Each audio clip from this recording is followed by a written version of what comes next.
Bonjour, Gemara de Rosh Hashanah, on est à la page 32b, chapitre 4. Alors, Rosh Hashanah 32b. Donc, je vais répéter la Mishnah très courte, hein. On ne va pas refaire tout ce qu'on a dit, mais rapidement pour se remettre dans le bain de cette Mishnah, donc, qui est en fait très courte, même Gemara n'est pas si longue. Alors on y va.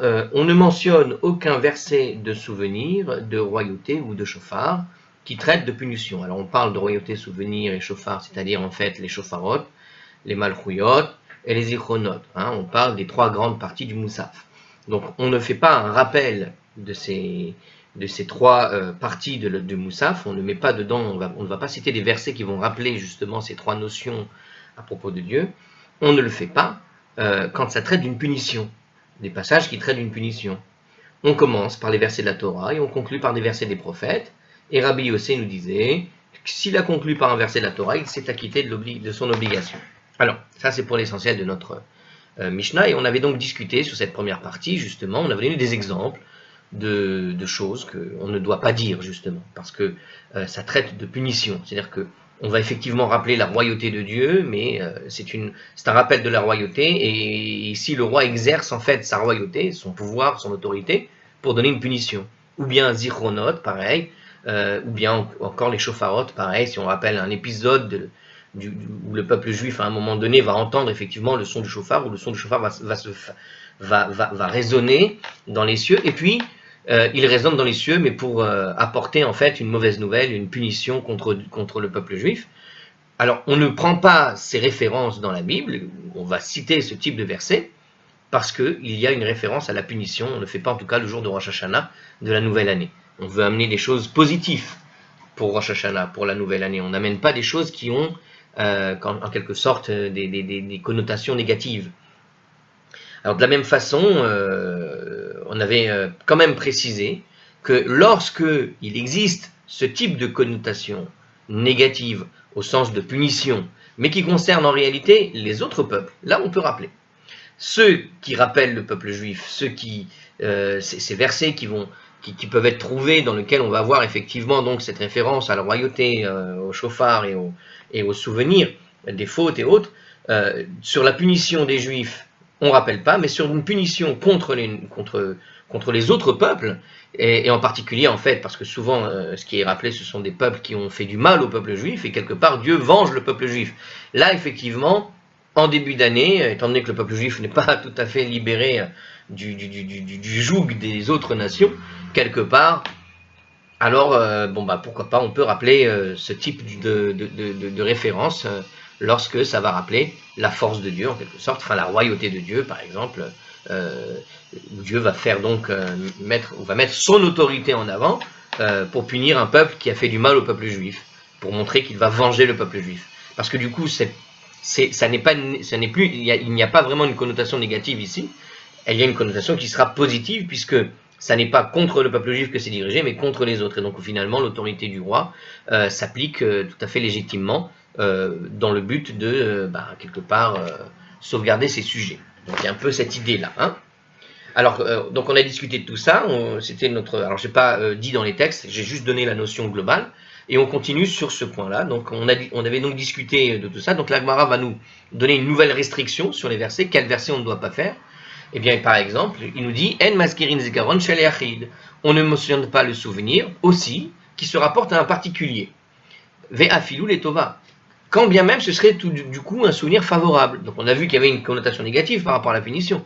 Mais alors pourquoi ne pas rappeler quelque chose de positif sur un particulier, puisque on pourrait s'en prendre exemple. Alors pourquoi ? Alors nous ne recitons, nous dit le commentaire sur ce point, nous ne récitons que des versets qui mentionnent le souvenir de Dieu envers le peuple juif ou envers le monde. C'est-à-dire que s'il y a un souvenir positif envers le monde ou le peuple juif, là on rappelle. Mais un seul et unique personnage de la Bible qui a effectivement, qui va voir effectivement l'autorité de Dieu s'appliquer sur lui et lui seul, ça ne suffit pas. C'est pas bien. Alors, pourquoi ? Alors, je sais, j'ai pas très bien compris pourquoi. Alors, probablement parce que Dieu juge le monde pendant ce moment-là, et qu'il juge aussi le peuple juif dans son ensemble. Et rappeler le mérite d'un seul et unique particulier, ça n'est peut-être pas le plus adapté pour une raison, comment dirais-je? Eh bien, parce que un seul ne peut pas sauver tout le peuple juif. On pourrait dire ça. C'est-à-dire que le mérite d'un seul ne sauvera pas, en général, le peuple juif dans sa totalité. Il y a une leçon derrière, hein, à propos de Rosh Hashanah, et de la manière dont Dieu juge le peuple juif. On avait vu plusieurs fois que donc Dieu juge le peuple juif en Rosh Hashanah, mais de deux façons. Il le juge à la fois de façon individuelle, et il le juge aussi de manière collective. Or ici, le rappel d'un souvenir particulier sur un individu pose un problème parce qu'il ne permet pas de régler le problème du collectif. Parce que quand il y a le collectif, malheureusement, même celui qui est juste dans sa génération, il a besoin en fait de soutien. Il a besoin, on dit que le monde tient sur 36 justes. Un seul, ça suffit pas. Tout simplement, c'est malheureux, mais c'est comme ça. C'était l'histoire de Sodome et Gomorrhe, vous vous rappelez, où Abraham avait demandé s'il y avait, dans la ville de Sodome et Gomorrhe, il avait négocié pour savoir s'il y restait au moins 50 justes, puis 45, puis 40, puis 30, etc. Il est arrivé à 10, et à 10, il a eu peur de continuer parce que là-bas, il y avait Lot, et peut-être que Lot ne fait même pas partie des seuls justes, et qu'il n'a vraiment pas bien travaillé, il n'a pas fait son travail de profession de foi, il n'a pas réussi à faire changer une certaine mentalité qui se trouvait à Sodome et Gomorrhe. Et Sodome et Gomorrhe, quand donc elle a été déterminée à être détruite, on a vu qu'il y aurait eu moins de 10 justes, même quelques justes, quelque part, 5, 6 justes, eh bien Dieu était prêt à la détruire. Donc s'il existe une mention pour un seul particulier, on voit que ça ne suffit pas, un particulier ne suffit pas à sauver l'ensemble. Il vaut mieux rappeler à ce moment-là les mérites d'un ensemble, d'un groupe, ou toutes les fois où Dieu va donc justement faire référence à sa royauté, aux souvenirs et au chauffard, dans des moments où il a permis de sauver l'ensemble d'un groupe, et pas juste un particulier, parce que ça ne conviendra pas pour tout le peuple, en tout cas pour cette période de Rosh Hashanah. Alors, un exemple de ce qu'il ne faut pas rappeler, par exemple, Zochrini Adoshem Birtson Amecha. Il y a écrit ce passage.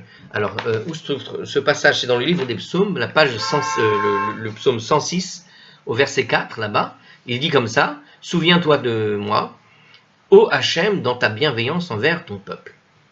Alors, souviens-toi de moi. C'est, a priori, très personnel. Zochrali Elohai Letova. En voici un autre exemple. Donc, deuxième exemple. Souviens-toi pour mon bien, ô mon Dieu, de tout ce que j'ai fait en faveur de ce peuple. Donc ça, c'est dans le livre de Néhémie, au chapitre 5, verset 12. Donc on voit ici, il me semble d'ailleurs que Néhémie s'est fait assassiner.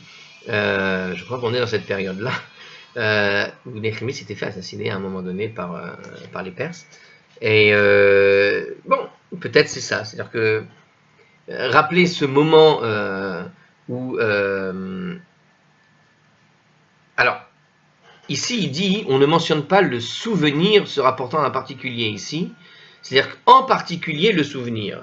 D'accord? Je rappelle, il y a Zirchonot, Malchuyot, Shofarot. Donc peut-être que pour Shofarot ou Malchuyot, on pourrait peut-être rappeler en fait quelqu'un d'individuel, mais apparemment c'est sur l'idée du souvenir qui pose un problème. Apparemment. Voilà. Toutes les fois où une personne va prier Dieu, hein, ici, le roi David ou Néhémie vont prier Dieu pour que Dieu se rappelle à eux, mais eux seuls, et pas les autres, et bien quelque part, ces références ne suffisent pas pour la collectivité. Bon, je ne peux pas expliquer mieux que ça, je vous laisse soin de comprendre par vous-même le pourquoi. Alors, la Gemara nous cite une braïta sur ce sujet. On va peut-être avoir justement une petite précision à travers la Gemara elle-même en fait. Alors, pikdonot hare en kizichronot. Les versets, nous dit la braïta, qui portent, les versets qui portent sur le fait de prêter attention sont comme des versets de souvenirs. Donc en réalité, là, on précise c'est quoi les souvenirs, et on peut prendre quelque part d'autres versets où Dieu parle de prêter attention, par exemple. Donc quand il y a la notion de prêter attention, hein, en hébreu, donc pikdonot, lorsque Dieu va comptabiliser en quelque sorte, il prête attention, cette idée. Eh bien, prêtez attention, ce sont comme des versets de souvenir, nous dit le texte ici. Alors, ça veut dire quoi?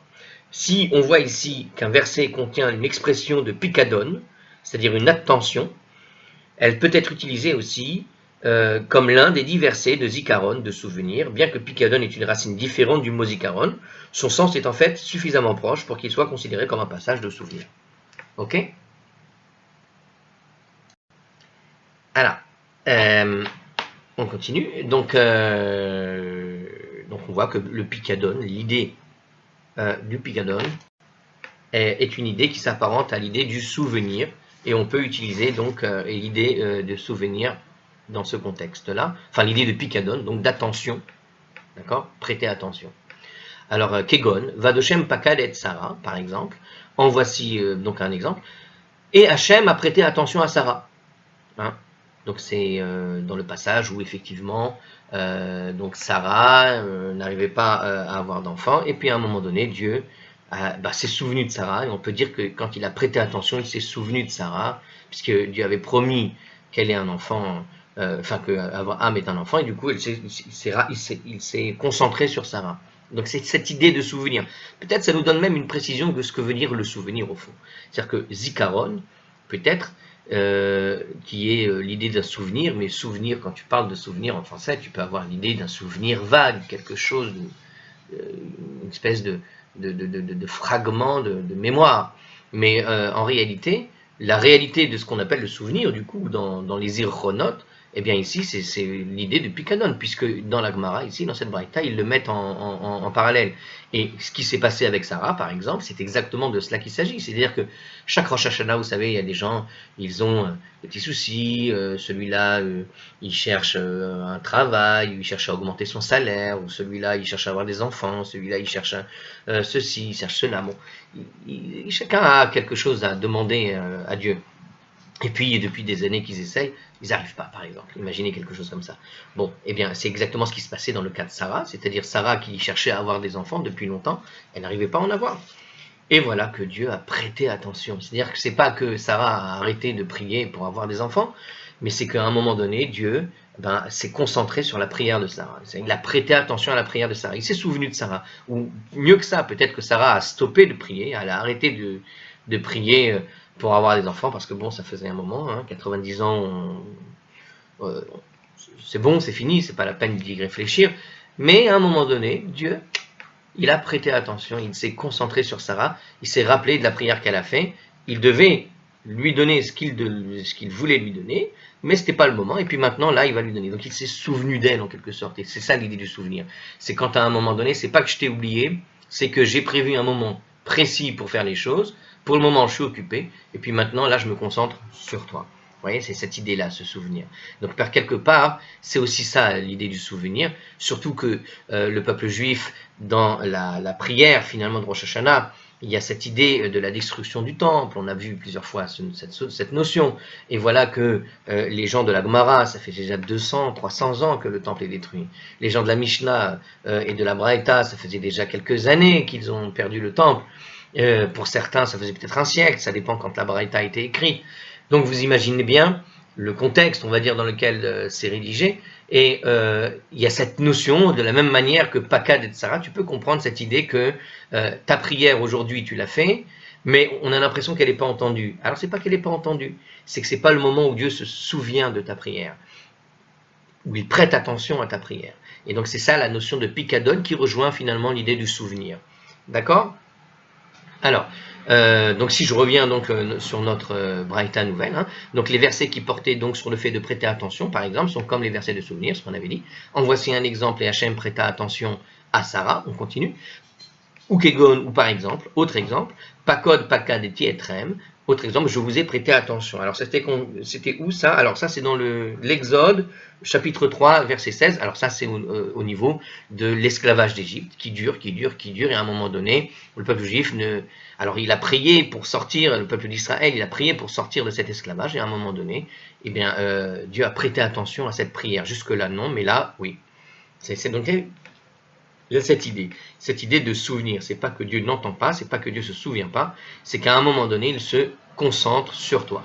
Alors, d'ivré Rabbi Yosef, ce sont les paroles de Rabbi Yossé, Alors j'ai dit Yosef, c'est parce que j'ai parlé de l'esclavage d'Égypte.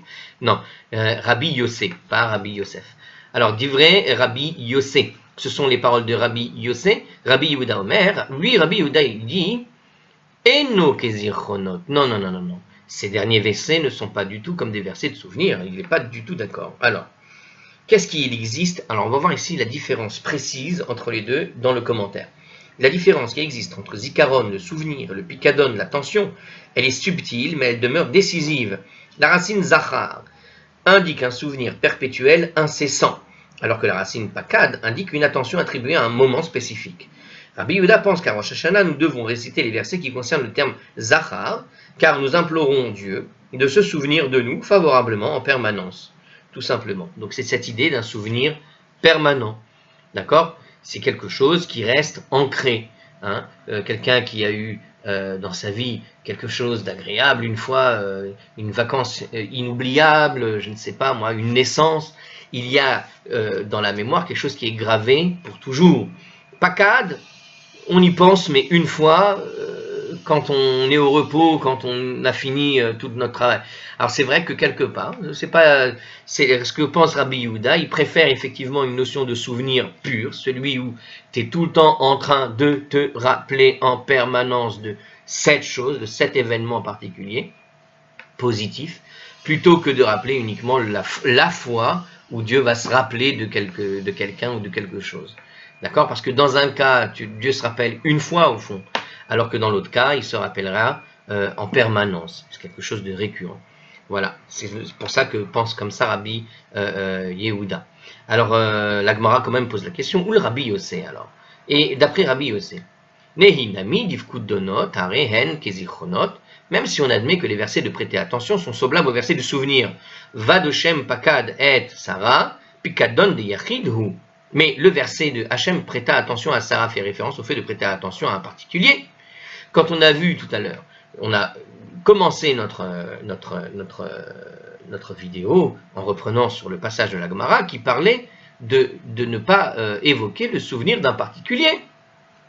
Alors pourquoi ici, même Rabbi Yossé, d'accord, imaginons le pikadon, donc l'idée de prêter attention à un moment donné, quoi, peut s'appliquer et être équivalent au souvenir. Allez, pourquoi pas?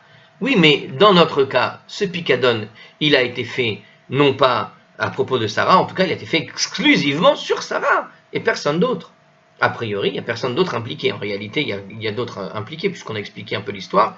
Mais en réalité, pourquoi est-ce que sur Sarah, qui correspond à un pikadon d'un particulier, si tu dis que pikadon c'est comme le souvenir, on a vu tout à l'heure qu'on n'accepte pas, on ne met pas des références à des souvenirs d'un particulier, parce que ça n'est pas, ça n'est pas convenable par rapport à l'idée du sort de tout le peuple. On avait expliqué nous comme ça. Après, je ne sais pas c'est quoi l'explication, ils n'ont pas donné plus de détails sur comment expliquer la chose, mais en tout cas pour ce que nous on en a dit, ça ne permet pas d'expliquer, ça ne permet pas de se souvenir d'un particulier, ne permet pas d'avoir une relation sur une dimension, on va dire, nationale, entre guillemets, d'un collectif, parce que Rosh Hashanah, on est jugé sur le collectif. Alors pourquoi ici, pour Rabbi Yossé, où en tout cas la Gemara a bien établi que c'était pas tout à fait correct d'utiliser des souvenirs sur un particulier, et voilà que lui qui pense que pikadon c'est comme le souvenir, il utilise le souvenir d'un particulier, le pikadon d'une particulière, à savoir Sarah. Alors la Gemara répond, Kevan de atu rabbi mina. Alors parce que une multitude, puisqu'une multitude est descendue de Sarah, Kerabim damea, c'est considéré en fait comme la multitude. En réalité, c'est vrai que ça ne va parler effectivement que de Sarah. Mais Sarah va donner naissance à qui? À Yitzhak, qui donnera naissance plus tard à Jacob et Esav, et Yaakov qui va donner naissance au peuple juif, au peuple d'Israël. Donc en réalité, ce souvenir-là, c'est le rappel d'un souvenir, mais qui implique tout le peuple juif, et pas juste Sarah. Ça n'était pas juste Sarah, mais c'est une dimension, en réalité, qui concerne la multitude de sa descendance qui va venir après.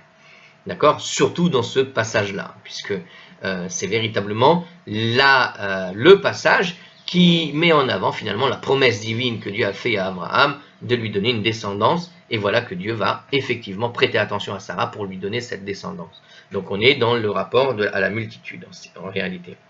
Donc si on regarde dans les mots du commentaire ici, qu'est-ce qu'il dit? L'attention qu'Hachem va montrer à Sarah a eu pour conséquence la naissance d'Yitzhak, puisque le peuple juif entier descend de lui. Il s'agissait donc d'un souvenir du peuple entier, et non pas seulement de Sarah toute seule. Ok? Ah, eh bien, c'est très bien. La Gemara poursuit la citation de la Braïta. Donc, on avait commencé une Braïta, on a cité une Braïta avec Rabbi Yossi et Rabbi Yehuda, au sujet donc de ces deux exemples, de Pikadon en tout cas, et de souvenirs, ok, et de Zachor. Maintenant, on continue cette Braïta. Qu'est-ce qu'elle dit? C'est Ushe Harim Rachechem, Veinaïseu Pitre Olam, Veyavo Melech Hakavod. Non, ce n'est pas une chanson que je viens de chanter, mais bien le texte de la Gemara qui reprend ce verset très connu et que l'on connaît en tant que chanson. Alors, qu'est-ce qu'il dit? Alors, c'est le psaume 24, pour ceux qui veulent savoir les paroles de cette chanson. On est dans le psaume 24, au verset 7, et ça va jusqu'au verset 10. Alors, je ne sais pas si... Oui, je crois qu'on chante entièrement ce verset. Oui. Bah, c'est la chanson qu'on est en train d'expliquer. C'est amusant d'avoir cette chanson ici. Alors, alors évidemment, c'est un psaume. Les chants religieux connus sont souvent sous forme de psaume. Alors on continue, qu'est-ce qu'il nous dit? Alors traduction de ce psaume, de ce passage. Levez vos têtes aux portes et soyez élevés, entrée éternelle, afin que le roi de gloire puisse entrer. Mi-huzé melech hakavod, adoshem izuz vegibor gibor milchama. Qui est ce roi de gloire? Hachem, le fort et le puissant, Hachem, puissant en guerre. C'est où chez Harim Rachechem, ou sous Pitre Olam, veyavo melech hakavod. Voilà, c'est la suite de la chanson pour ceux qui veulent savoir. Alors, levez vos têtes aux portes et soyez élevés, entrée éternelle, afin que le roi de gloire puisse entrer. Donc, la suite, qui est-il ce roi de gloire? Hachem, maître des légions, c'est lui le roi de gloire, c'est là. Alors, Rishona, Shtaim nous dit la suite de la Braïta. Donc, le premier paragraphe et le deuxième paragraphe sont comme trois mentions. Donc, dans le premier paragraphe et le deuxième, donc dans ce passage, pardon. Alors, attendez, qu'est-ce qui est écrit en hébreu? Rishona, Shtaim, Shnia, Shalosh. D'accord. Rishona, Shtaim. Dans le premier, il y en a 2. Dans le deuxième, il y en a 3. Alors, de quoi on parle? Si on relit le texte, alors je vous donne la réponse tout de suite, c'est écrit de toute façon ici. Donc, dans le premier passage, quand tu le lis, tu vas avoir en fait 2 mentions à la royauté. Et on va le relire juste pour le chercher. Alors, il y a écrit donc « Levez vos têtes aux portes et soyez élevés, entrée éternelle, afin que le roi de gloire puisse entrer. » Donc, première mention. On continue. « Qui est ce roi de gloire? Hachem, le fort et le puissant, Hachem, puissant en guerre. » Qui est ce roi de gloire? Donc, on voit, il y a 2 mentions de la royauté. Il y a le roi de gloire une première fois qui puisse entrer, et le roi de gloire, qui est ce roi de gloire? Donc on a 2 mentions à la royauté dans le premier paragraphe. Dans le deuxième paragraphe, il y a 3 mentions. Alors 3 mentions de quoi? Alors on regarde. Donc dans le troisième paragraphe, est-ce qu'il y a 3 mentions de la royauté? Levez vos têtes aux portes et soyez élevés, entrée éternelle, afin que le roi de gloire puisse entrer. Qui est-il ce roi de gloire? Hachem, maître des légions, c'est lui le roi de gloire. Donc effectivement, dans le deuxième paragraphe de ce passage, il y a effectivement 3 mentions de la royauté encore. Alors si on va le lire dans le commentaire avant d'aller plus loin de cette braïta. Donc le premier paragraphe est constitué des versets 7 et 8. D'accord. C'est ce qu'on vient de dire. Écoutez, c'est pas la peine de le faire. Il répète mot pour mot quasiment ce que je viens de faire à l'instant en direct. Donc c'est pas la peine. Alors on continue. Divrei Rabbi Yossé. Donc ça, ce sont les paroles de Rabbi Yossé. Pour Rabbi Yehuda Omer, Rabbi Yehuda nous dit Rishona Achat. En fait, le premier paragraphe compte seulement une seule mention de la royauté. Shnia Shtaim. Et le deuxième paragraphe est compté comme 2 mentions de la royauté. En fait, Rabbi Yehuda ne compte pas la locution qui est ce roi de gloire qui apparaît dans les 2 paragraphes. À savoir que cette mention est une question, très certainement que Rabbi Yehuda, voit cette question comme une redondance de ce qui est précédent. C'est-à-dire, on vient de déclarer que Dieu est le roi de gloire, et puis on pose la question, mais qui est ce roi de gloire? Donc c'est une forme, on va dire, peut-être il le voit comme une sorte de forme poétique, une manière de répéter finalement ce qui vient d'être dit. Donc cette répétition, il ne la compte pas. Il la voit comme une sorte de recopie de ce qui vient d'être dit. C'est-à-dire que tu déclares que Dieu est un roi de gloire et tu poses la question, mais par forme en réalité, et non pas pour spécifier qu'il est le roi de gloire. D'accord? Puisqu'on parle du même. Donc ce qui est ce roi de gloire en réalité est une redondance poétique. Je pense qu'il le voit comme ça. Il ne l'a pas compté tout simplement dans les deux cas. Hein. C'est-à-dire qu'à chaque fois qu'il y a eu cette répétition, mais qui est ce roi de gloire dont on parle? Puisque c'est de lui qu'on parle, c'est qu'on parle du même. Puisqu'on parle du même, ça n'est pas une mention de la royauté, c'est pas une mention de la royauté supplémentaire, mais c'est une sorte de répétition de la mention précédente. Vous voyez, c'est l'idée que Rabbi Yehuda, je pense, défend. Alors on continue. On continue notre braïta. La braïta poursuit sur un autre problème entre les deux. Alors, il poursuit comme ça.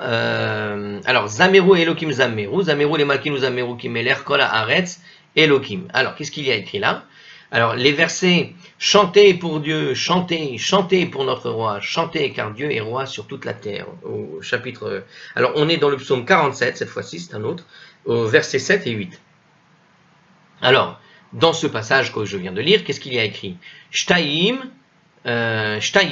donc on voit en fait, on peut compter deux mentions de la royauté, livré Rabbi Yossi. Ce sont les paroles de Rabbi Yossi. Rabbi Yehuda Omer, Achat. Mais pour Rabbi Yehuda, il n'y en a qu'un seul. Alors, je répète, hein, chantez pour Dieu, chantez, chantez pour notre roi, chantez car Dieu est roi sur toute la terre. Donc pour Rabbi Yossi, il y a deux mentions de la royauté ici, mais pour Rabbi Yehuda, on n'en fait en fait qu'une seule mention. C'est pourtant bizarre. Alors en réalité, qu'est-ce qu'il nous dit ici? Pour Rabbi Yehuda, dans le commentaire, il nous explique que lorsque l'on dit chanter, alors je répète, chanter pour Dieu, chanter, chanter pour notre roi, chanter, car Dieu est roi sur toute la terre. Donc chanter pour notre roi, voilà, la locution chanter pour notre roi ne compte pas, parce qu'elle désigne Dieu comme le roi de notre seul peuple et non comme le roi du monde entier. Comme c'est le roi de notre roi, c'est bien le roi du peuple juif. Par contre, la suite, c'est car Dieu est roi sur toute la terre. Donc par contre, la différence ici, c'est que comme il est sur toute la terre, donc ici, il parle en fait de la royauté, il y a la notion de la royauté, mais du monde. D'accord? Donc quand on dit chanter pour notre roi, on limite Dieu à notre condition du peuple d'Israël, qui est le roi donc du peuple d'Israël. Mais en réalité, Dieu est le roi de l'univers, et le roi du monde. Eh bien, la mention de la royauté divine, c'est celle qui s'exprime à travers le monde. Eh bien, en fait, elle se fait dans la deuxième locution, car Dieu est sur toute la terre, car Dieu est roi sur toute la terre. Donc, pour Rabbi Yossé, il y a deux mentions de la royauté, mais pour Rabbi Yehuda, lui, en fait, il cherche la mention de la royauté qui établit, on va dire, son autorité sur toute la terre et pas juste sur le peuple juif. Alors on continue. Ce sont donc les paroles. Alors Rabbi Yehuda Omer Achat, c'est bien. Alors on continue, voilà. Alors Veshavin, mais en fait, Rabbi Yossé et Rabbi Yehuda sont d'accord en réalité. Ki malach Elokim al goyim, Elokim yashav al kiseh kevodo, car un verset. Ils sont d'accord donc tous les deux sur un verset, car il y a ce verset où il dit Dieu a régné sur les nations, Dieu s'est assis sur son trône de sainteté. Ça veut dire quoi? Shehi Achat, donc en fait Rabbi Yossi et Rabbi Yehuda pensent qu'il n'y a qu'une seule mention, effectivement, de la royauté dans ce texte-là. Ki malach Elokim al goyim, Elokim yashav al kiseh kevodo. Dieu a régné sur les nations, Dieu s'est assis sur son trône de sainteté. Donc les deux pensent que la mention de roi ne se fait qu'une seule fois ici, il n'y a pas deux mentions. Alors on continue. Alors juste, est-ce qu'il y a un commentaire? Alors voilà, donc en fait, Rabbi Yossé admet que quand on dit que Dieu s'est assis sur son trône de sainteté, ça ne compte pas comme une mention de royauté, selon Rashi. Bon, on peut se poser la question pourquoi, après tout, le trône, si c'est écrit comme ça en hébreu, l'idée du trône, parce que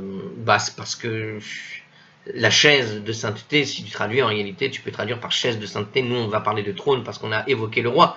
Mais tu ne comprends le sens de qui c'est, le trône, qu'à partir du moment, c'est-à-dire que tu comprends qu'il s'agit d'un trône parce que tu as déclaré qu'il était le roi. D'accord? Mais si tu aurais enlevé le qui c'est, le malach, tu n'aurais pas nécessairement pensé à l'idée de royauté tout de suite. Tu penserais à l'idée tout simplement d'un endroit où Dieu se pose en quelque sorte, sans parler d'un trône en particulier, sans évoquer la notion de trône. Le terme, en tout cas en hébreu, qui c'est, prend sa dimension de trône en français, en tout cas, à partir du moment où tu évoques sa royauté avant. Voilà. Et donc c'est pour ça que c'est qu'une seule mention finalement, parce que l'un va dépendre de l'autre expression. Alors on continue. Enfin, je ne sais pas si c'est ça la raison, hein, mais ça peut très bien être ça. Continuons. Alors on poursuit. Alors juste pour ceux qui veulent savoir, bon, c'était la suite du psaume qu'on avait cité tout à l'heure, le psaume 47. Alors,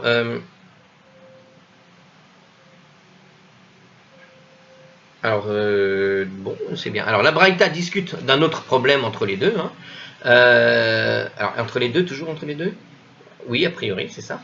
Alors, Zikaron Sheyeshbo Teroua nous dit la suite de la Braïta, un verset du souvenir qui contient au sujet de la Teroua. Donc on change de sujet, maintenant on parle de la Teroua. Kegon Shabbaton Zichron Teroua Mikra Kodesh. Comme le verset qui dit un jour de repos, un souvenir de sonnerie de Teroua à convocation sainte. Au verset 26. Alors, au verset 26, non, pardon. Au Lévitique, chapitre 23, verset 24. J'étais pas si loin. Alors, je vous fais juste une pause le temps que passe le bruit. Alors voilà, je reprends. Donc on était donc au Lévitique 23, 24. Donc je répète ce texte. Donc Kigon Shabbaton Zichron Teroua Mikra Kodesh, comme ce verset le jour de repos, un souvenir de sonnerie de Teroua, convocation sainte. Omra im la Zichronot ve Omra im Ashofarot. On peut en fait réciter ce verset avec les versets de souvenir et le réciter à nouveau avec le verset de Shofarot. D'accord? Donc ce verset particulier peut être lu, peut être en tout cas servi à double emploi. L'expression, nous dit le commentateur ici, une sonnerie de Teroua, donc cette expression, une sonnerie de Teroua, est une référence acceptable pour la sonnerie du chauffard. De plus, rien n'empêche que le même verset soit utilisé à deux reprises pour les deux parties de la prière, tout simplement. D'accord? Donc un jour de repos, un souvenir de sonnerie de Teroua, convocation sainte. Donc on a l'idée du convocation sainte et on a l'idée de jour de repos. Voilà. Ah pardon, non, un souvenir de sonnerie de Teroua, ça n'est pas du tout, on pourrait l'utiliser même à 3 emplois, puisqu'il y a l'idée de Kodesh ici. Enfin bref, mais ça c'était dans le début de la prière, ça ne concerne pas Rosh Hashanah particulièrement. En tout cas, il peut être récité pour les deux raisons, le souvenir ou le shofar. Alors, d'ivrei Rabbi Yossé, ce sont les paroles de Rabbi Yossé. Rabbi Yehuda Omer, Rabbi Yehuda dit lui, Eno Omra Ela im zichronot bilvad. Non, non, non, non, on ne peut réciter ce verset qu'avec le verset du souvenir seulement. Alors, Rabbi Yehuda nous explique, Artscroll, au nom de Rashi, rejette ce verset parce qu'il ne contient pas de mention explicite du shofar. D'après lui, la présence du mot teroua dans le verset n'est pas suffisante pour qu'il soit inclus dans la bénédiction des shofarot, tout simplement. Alors, Rabbi Yehuda accepte donc le principe qui permet d'utiliser un même verset dans deux bénédictions. En effet, il ne rejette ce verset qu'en raison d'un manque inhérent au verset, tout simplement. Voilà. Donc, puisque l'un il est explicite au souvenir et l'autre n'est pas complètement explicite au shofar, bien que teroua fait nettement, clairement référence au shofar, mais pour Rabbi Yehuda, il semble ne pas vouloir l'intégrer, puisqu'il y a double emploi, on peut l'utiliser que dans un des deux où c'est clairement explicite le souvenir ici. Bon, mais ça paraît un peu bizarre entre nous, peut-être ça sera discuté dans la Gemara, je ne sais pas, puisqu'on a déjà discuté ailleurs que cette mention particulière dans ce texte-là était clairement une mention explicite à l'idée du shofar. Bon, peu importe. Malchut sheyesh imo teroua, un verset de royauté qui est accompagné d'une allusion de teroua maintenant. Si jamais on a un verset avec ces deux notions, royauté et teroua, nous dit la Braïta. Kegon adoshem elokav, imo ou trouat melerbo, comme par exemple, donc ce verset qui dit Hachem, son Dieu est avec lui, et l'amitié, du roi est en lui. Alors, Artscroll nous a fait la bêtise de nous traduire ce mot comme il avait envie, c'est-à-dire qu'il nous a donné une solution en réalité, parce qu'il l'a traduit par amitié. Teroua, il l'a traduit par amitié, ou trouat meler beau. Alors, où la sonnerie du roi est en lui, en quelque sorte. On peut le lire de deux manières, en fait. La traduction, il l'a traduit par, tout simplement, amitié. Pourquoi? Parce que, en fait, il peut être traduit aussi par l'idée d'ami. Et donc, on va voir le commentaire tout de suite, parce que sinon, c'est difficile à comprendre. Bon, il l'a mis entre parenthèses. Donc, l'amitié veut dire, en fait, la teroua, ici, ça n'est pas la racine de sonnerie, mais c'est la racine du ré'é, c'est-à-dire l'idée d'ami. C'est ce qu'il nous dit ici. Alors je vais vous lire dans les mots. Donc dans le livre des nombres, d'abord, c'est au chapitre 23, verset 21, ce texte, lui, quand il dit que son Dieu est avec lui, ou le roi est en lui, d'accord? Excusez-moi. Ça fait référence au peuple d'Israël. Lui, quand on parle de lui, c'est le peuple d'Israël. Ok? Le sens littéral du mot outrouat, construit sur la racine de ré'é, veut dire en réalité et l'amitié. Et l'amitié. Et l'amitié. D'accord? Ça c'est Rashi. Et Rashbam sur ces versets. Mais il peut être traduit aussi par teroua dans le sens de sonnerie. Donc en fait, on a deux mots en hébreu.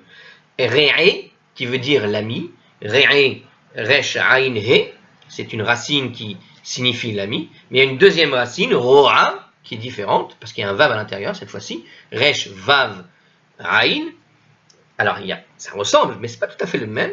Et c'est une notion d'ami. C'est une notion de sonnerie. Donc aussi bien la notion de sonnerie que la notion d'ami peut être lue dans ce passage particulier. Dans le contexte, on peut le lire aussi bien dans le sens de l'amitié que dans le sens de la sonnerie. Alors la question de savoir, alors c'est un peu différent en réalité ici, parce que du coup, il y a une allusion, c'est-à-dire qu'il le dit comme ça ici tout à l'heure, le verset royauté qui est accompagné d'une allusion à la teroua. Donc c'est-à-dire qu'on admet que ça veut dire ami, mais quand tu le lis, on entend sonnerie. Puisque c'est une allusion à la sonnerie, alors on pourrait très bien le mettre. Alors qu'est-ce qu'il nous dit justement? Omra ima malchuyot ve omra ima shofarot. On peut le réciter aussi bien avec les versets de royauté, puisque le début de ce texte c'est Hachem, son Dieu est avec lui, et à la fin il dit et l'amitié du roi est en lui. Donc on voit bien la royauté ici, et de le réciter de nouveau avec les versets des shofarot, puisqu'il y a une allusion au shofar, même si le texte signifie amitié. D'ivrei Rabbi aussi. Pour Rabbi aussi, on peut faire ça. Pour Rabbi Yehuda, il te dit non, pas du tout. Évidemment, pour lui, ce sera uniquement malchuyot. Et alors, Eno Omra, et là, Imal malchuyot bilvad. On ne peut le réciter qu'avec les versets de royauté. Teruah, She'en'ima, lo klum. Ce verset ne parle pas de son de Teruah qui ne contient aucune référence, ni à la royauté, ni au souvenir. Donc, il n'y a aucune autre référence. Donc, il n'y a aucune référence à l'idée de Teruah. C'est juste un jeu de mots que tu es en train de faire. Alors, je vais vous expliquer un truc juste après parce que je me rends compte de quelque chose avec ça. Alors continuons. Alors il n'y a aucune référence, Kegon, Yom Teruah Yelachem, comme par exemple dans un verset où il y a écrit ce sera pour vous un jour de sonnerie de Teruah, où là c'est explicite. Donc quand on dit dans la Torah ce sera pour vous un jour explicite de sonnerie, ça c'est explicite. On parle bien d'un jour de Teruah, de sonnerie. On ne parle pas de jour de l'amitié. Hein, c'est pas la fête de l'amitié, c'est la fête de la sonnerie. Omra, Rima Shofarot, on peut le réciter donc avec les versets de Shofarot.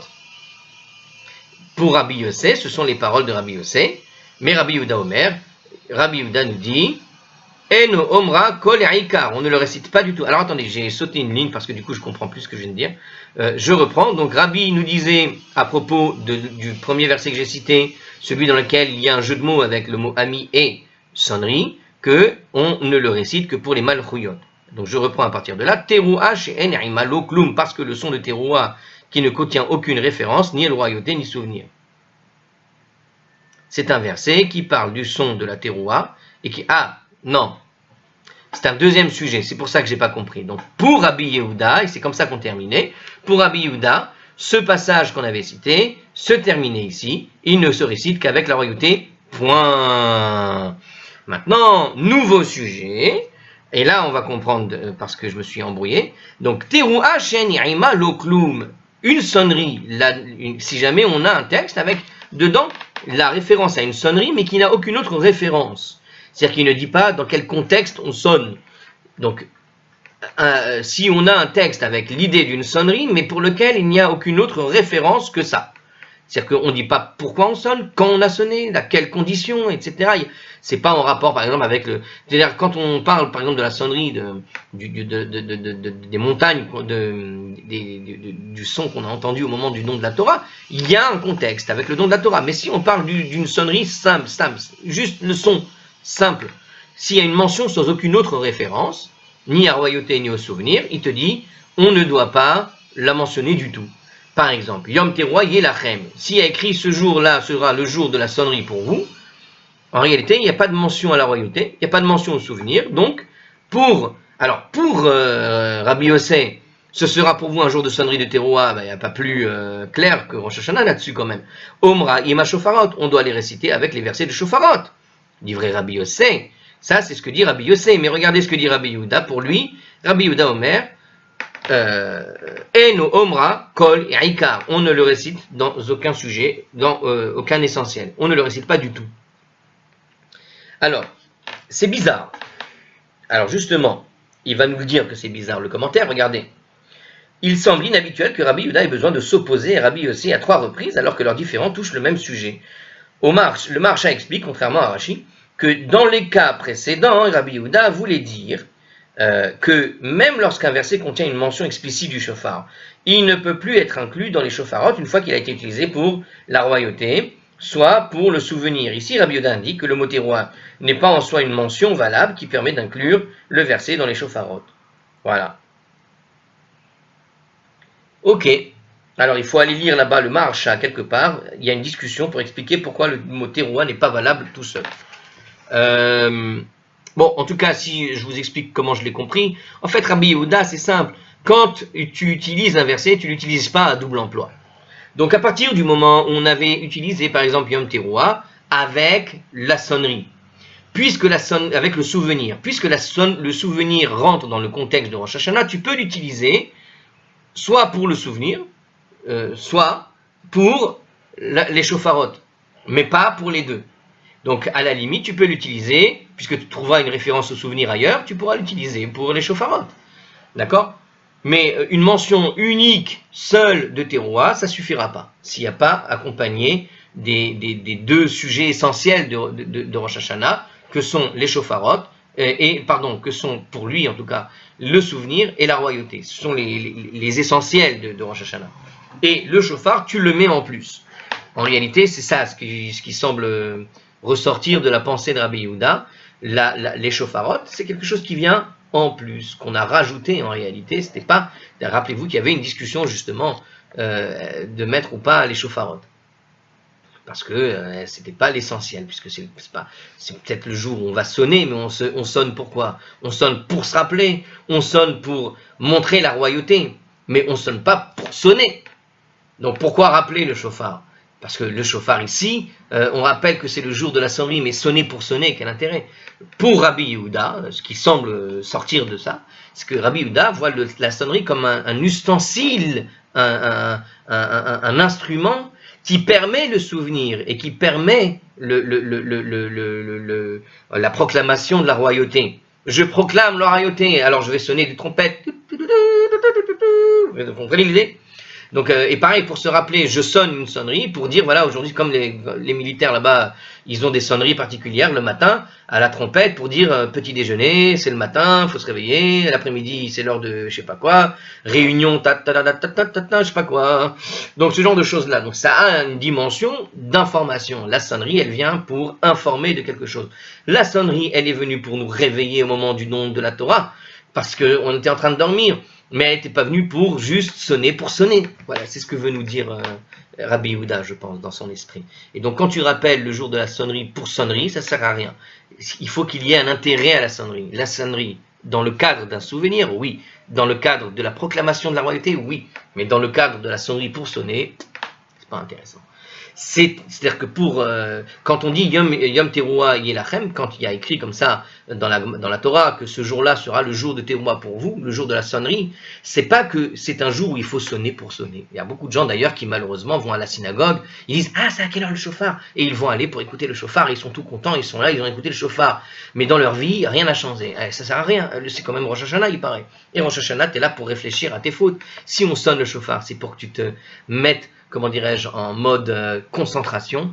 Qu'est-ce que j'ai fait cette année? Qu'est-ce que je peux faire de mieux l'année prochaine? Il y a cette dimension dans le shofar. Ça n'est pas juste j'écoute le shofar pour le shofar. Et vous avez malheureusement beaucoup de gens qui vont à la synagogue écouter le shofar que pour le shofar. Donc je comprends un peu mieux ce que veut dire Rabbi Yehuda. Alors je voulais juste faire une petite parenthèse intéressante. Vous avez vu cette notion qu'on a vue tout à l'heure à propos donc de l'amitié et de la sonnerie. Il y a un jeu de mots. Et regardez, Rabbi aussi te dit, on introduit donc ce texte dans le texte des Shofarot, parce que malgré le fait que ce soit une référence à l'amitié, on va quand même le rappeler, on doit quand même le rappeler dans les Shofarot. Eh bien écoutez, c'est exactement la démarche qu'on a lorsqu'on fait le Seder de Rosh Hashanah. Vous savez que le Seder de Rosh Hashanah, chez tout le monde, mais chez les Séfarades, c'est encore plus flagrant, cette notion, parce que chez les Sfarades, il y a beaucoup plus de choses. Chez les Ashkénazes, ils ne prennent que la pomme et le miel. Mais pourquoi ils prennent la pomme et le miel? Parce qu'en trempant dans le miel, ils espèrent que l'année soit aussi douce que le miel. Donc c'est la même raison que ce que vont faire les séfarades quand ils vont rajouter d'autres ingrédients, comme par exemple quand ils rajoutent par exemple le salka ou le tamar, etc., les dattes, etc.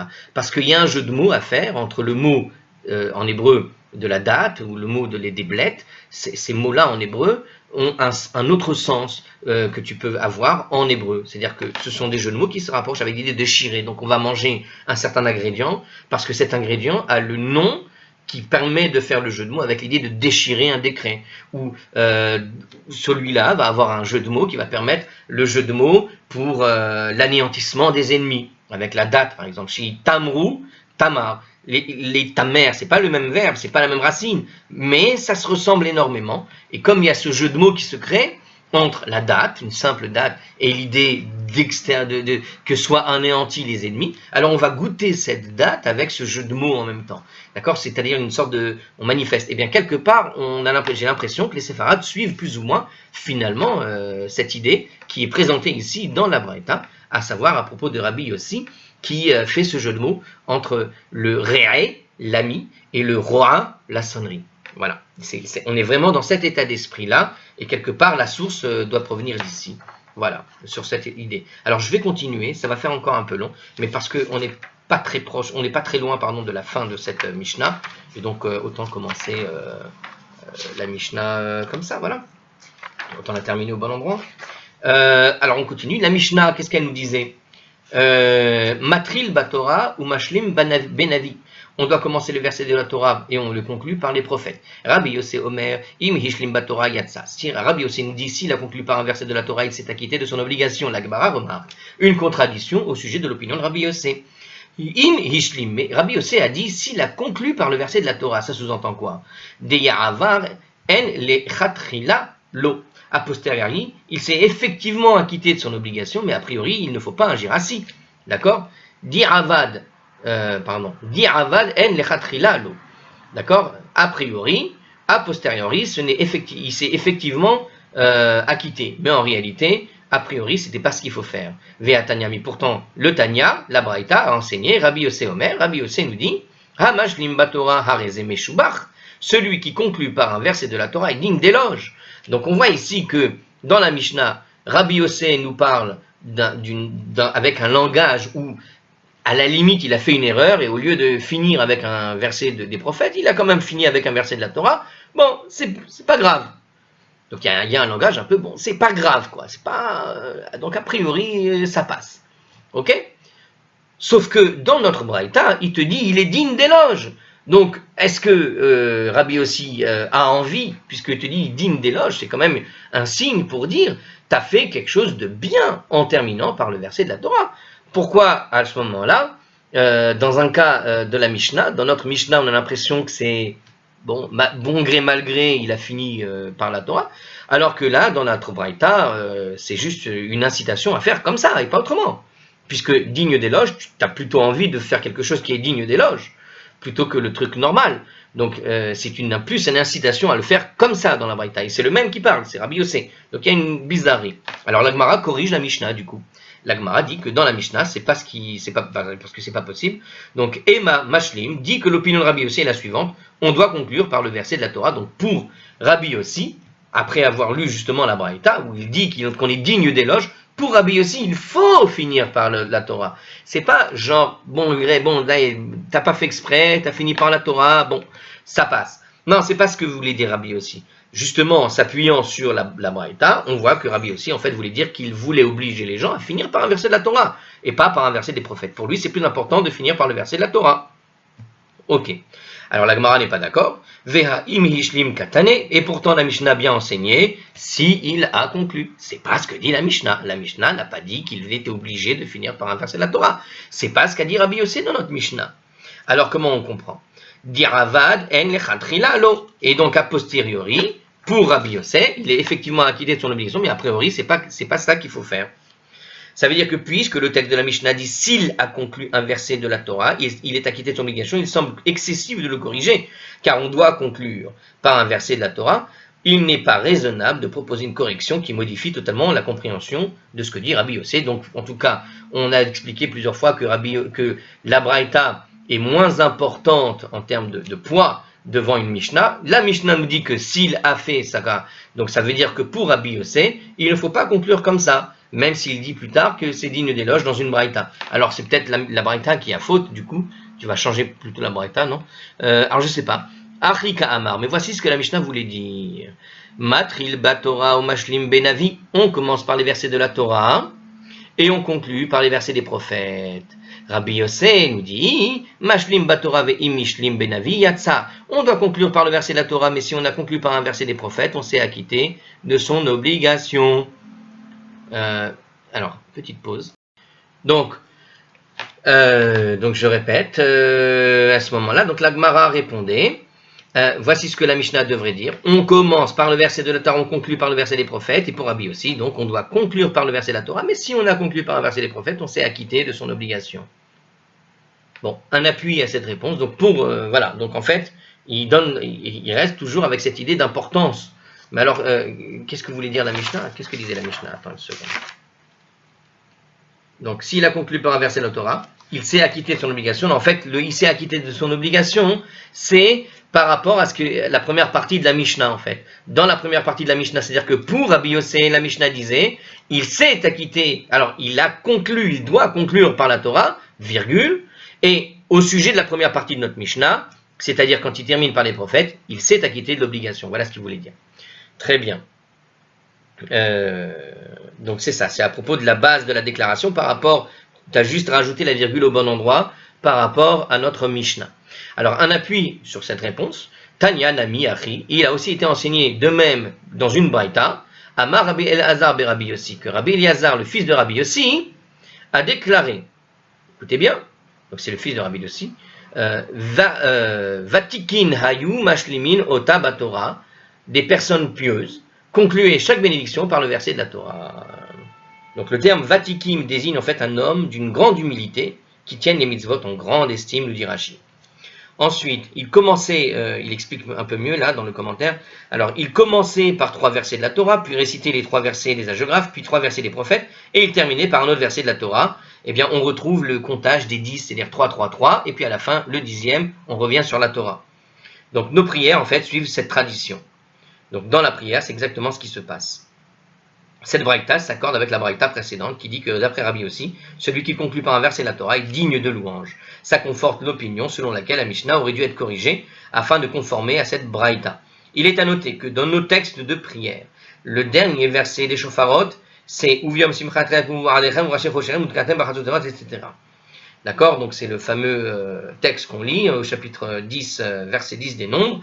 Les Rishonim s'étonnent de cet usage puisque le verset mentionne les trompettes au lieu des shofarot ou de sonneries de teroua. Il ne semble donc pas répondre aux critères requis pour être inclus dans la bénédiction des shofarot. Bon, c'est une question subsidiaire, mais bon, on peut imaginer, on avait déjà discuté dans la Gemara de l'idée des trompettes et que certaines trompettes peuvent faire référence à l'idée de shofar. De toute façon, les trompettes étaient sonnées en même temps que les shofars. Alors, donc selon l'explication de la Gemara, Rabbi Yossé enseigne donc qu'il faut commencer chacune des bénédictions de la royauté, ça c'est l'introduction pour la suite, du souvenir et des shofarot, par 3 versets de la Torah, et les conclure par un verset de Torah. Soit un total de 4 versets de la Torah. Une question se pose. Bishlama zichronot ve shofarot ikatuva. Ceci est correct, lorsque c'est relatif aux bénédictions de souvenir et des shofarot, parce qu'il y a de nombreux versets dans la Torah qui font référence sur ces choses-là. Et la malchuyot talahu d'avian, mais à la bénédiction de la royauté, il n'y a que 3 versets dans la Torah qui parlent de Dieu roi. Comment on fait alors? Adoshem Elokav Imo, Utruat Melech Bo. Hachem, ton Dieu, est avec lui et l'amitié du roi est en lui. Donc il n'y a que 3 versets, c'est étonnant, mais apparemment il n'y en a que 3. Vaïhi Bishurun Melech, il devint roi sur Yeshurun. Yeshurun est en fait veut dire vertueux, nous dit le commentaire. C'est un titre honorifique qui est accordé à Israël. Donc en réalité, c'est le nom d'Israël, mais de façon honorifique. Adoshem Imloch Leolam Vaed, et Hachem régnera pour l'éternité. Voilà, dans l'Exode 15, verset 18. Donc on a ici ces 3 références. Va'anan Berinan Eser Lika, et nous avons besoin de divers versets pour mentionner la royauté. Mais il n'y en a pas assez dans la Torah. Il n'y en a que 3. Voilà. Et bien que la halakha suive Rabbi Yochanan ben Nouri, qui dit il suffit de réciter un seul verset de la Torah pour s'acquitter de son obligation, même Rabbi Yochanan ben Nouri pense qu'a priori, il était bien de réciter 10 versets, on avait vu ça. Question résolue. Rav Huna a dit, Amar Rav Huna, ta Shema, viens écoute.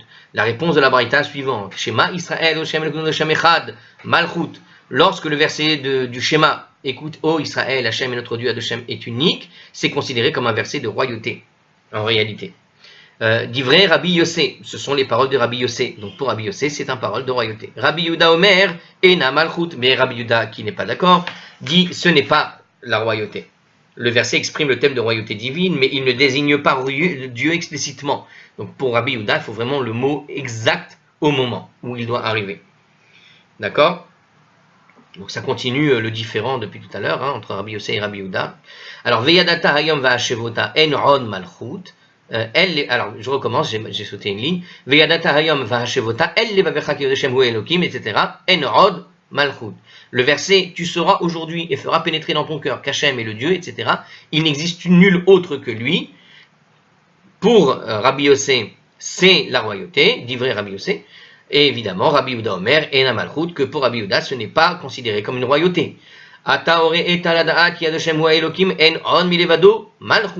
Le texte qui dit, tu as été initié afin de savoir que Hachem est le Dieu, il n'existe nul autre que lui. C'est considéré encore pour la royauté pour Rabbi Yossé, mais pour Rabbi Yehuda Omer et la Malchut, Rabbi Yehuda dit, ce n'est pas la royauté. Donc on voit qu'il y a des textes où le contexte en réalité parle. Quand tu lis le texte, tu vois bien que ça fait référence à une idée de royauté, mais ce n'est pas le mot explicite pour Rabbi Yehuda, il faut que les mots soient dans les mots. C'est-à-dire que si ce n'est pas explicite, ça ne colle pas, c'est pas ce qu'il faut pour Rabbi Yossé. L'idée que dégage le texte suffit à déterminer si c'est la royauté ou pas. Et je vous dis sur ça, au revoir, prochaine Mishnah, à la prochaine. A priori, on suit Rabbi Yossé sur beaucoup de sujets. Je vous laisse.